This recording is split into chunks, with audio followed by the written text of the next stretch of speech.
தமிழகம் முழுவதும் 10க்கும் மேற்பட்ட இடங்களில் அமலாக்கத்துறை அதிகாரிகள் சோதனையிட்டு வருகின்றனர். சென்னையில் உள்ள டாஸ்மாக் தலைமை அலுவலகத்திலும் சோதனை நடைபெற்று வருகிறது. இதுகுறித்தான விவரங்களுடன் இணைகிறார் எமது செய்தியாளர் சாலமன்.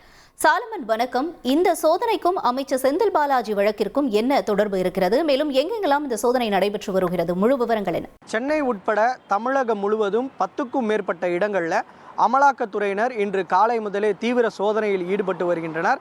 குறிப்பாக சென்னை, கரூர் உள்ளிட்ட பல்வேறு இடங்களில் இந்த சோதனையானது நிகழ்த்தப்பட்டு வருகிறது.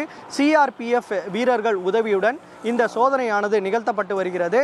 அதாவது குறிப்பாக அமைச்சர் செந்தில் பாலாஜிக்கு தொடர்புடைய புகாரை அடுத்து இந்த புதிதாக அமலாக்கத்துறையினர் ஒரு வழக்கை பதிவு செய்து அவர்களுக்கு தொடர்புடைய இடங்களில் இந்த சோதனையானது நிகழ்த்தப்பட்டு வருகிறது. அவரது நண்பர் மற்றும் அவரது பொறுப்பு வகித்துள்ள அந்த அமைச்சர் பொறுப்பு வகித்துள்ள மதுபானம் மற்றும் ஆயத்தீர்வு தொடர்புடைய இடங்களில் இந்த சோதனையானது நிகழ்த்தப்பட்டு வருகிறது. அதாவது இந்த மதுபான முறைகேடு எழுந்த புகார் தொடர்பாகத்தான் இந்த சோதனையானது நிகழ்த்தப்பட்டு வருகிறது. இந்த மதுபான ஆலையை நடத்தி வரக்கூடிய எஸ்என்ஜே குரூப்ஸ் மற்றும் உள்ளிட்ட பல்வேறு நிறுவனங்கள் தொடர்புடைய இடங்களில் இந்த சோதனையானது நிகழ்த்தப்பட்டு வருகிறது.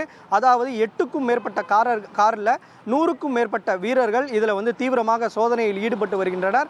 அதன் ஒரு பகுதியாகத்தான் எழும்பூரில் இருக்கக்கூடிய தாளமுத்து நடராஜன் மாளிகையில் செயல்படக்கூடிய அந்த மதுபானம் தொடர்பான தலைமை அலுவலகத்தில் இந்த சோதனையானது நிகழ்த்தப்பட்டு வருகிறது.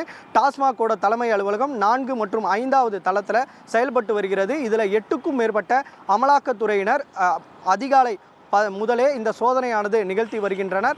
குறிப்பாக இந்த மதுபானம் ஆலை யார் யாருக்கெல்லாம் டெண்டர் விடுக்கப்பட்டது, கடந்த 4 ஆண்டுகளில் எவ்வளவு டெண்டர் வாங்கப்பட்டது, அதில் சம்பாதித்த சொத்துக்கள் எவ்வளவு உள்ளிட்ட பல்வேறு ஆவணங்களை ஆய்வு செய்து தற்போது தீவிரமாக ஈடுபட்டு வருகின்றனர். இதில் சட்டவிரோத பணப்பரிமாற்றம் ஏதேனும் நிகழ்ந்துள்ளதா என்ற கோணங்களில் அமலாக்கத்துறையினர் தீவிரமாக ஈடுபட்டு வருகின்றனர். அடுத்த கட்டமாக இதில் இந்த தீவிரமான சோதனையை நிறைவடைந்த பின்னர் இதில் பறிமுதல் செய்யப்படும் ஆவணங்களை அடிப்படையாக வைத்து அதில் தொடர்புடைய நபர்களுக்கு சம்மன் அனுப்பப்பட்டு அமலாக்கத்துறை அதிகாரிகள் விசாரணை நடத்துவார்கள் எனவும் எதிர்பார்க்கப்படுகிறது. இந்த சோதனையானது 6 மணி நேரத்திற்கும் மேலாக கடந்து தீவிரமாக சோதனை நிகழ்த்தப்பட்டு வருகிறது. இன்று இரவு அல்லது நாளை வரை நீடிக்க வாய்ப்பிருப்பதாகவும் அமலாக்கத்துறை தரப்பில் தெரிவிக்கப்பட்டுள்ளது.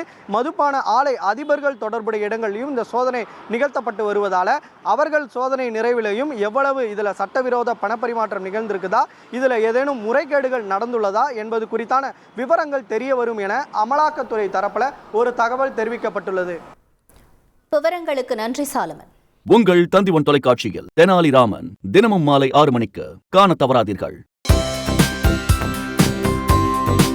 தந்தி டிவியை உங்கள் கேபிள் டிவி ஆபரேட்டரிடம் இலவசமாக கேட்டு பெறுங்கள்.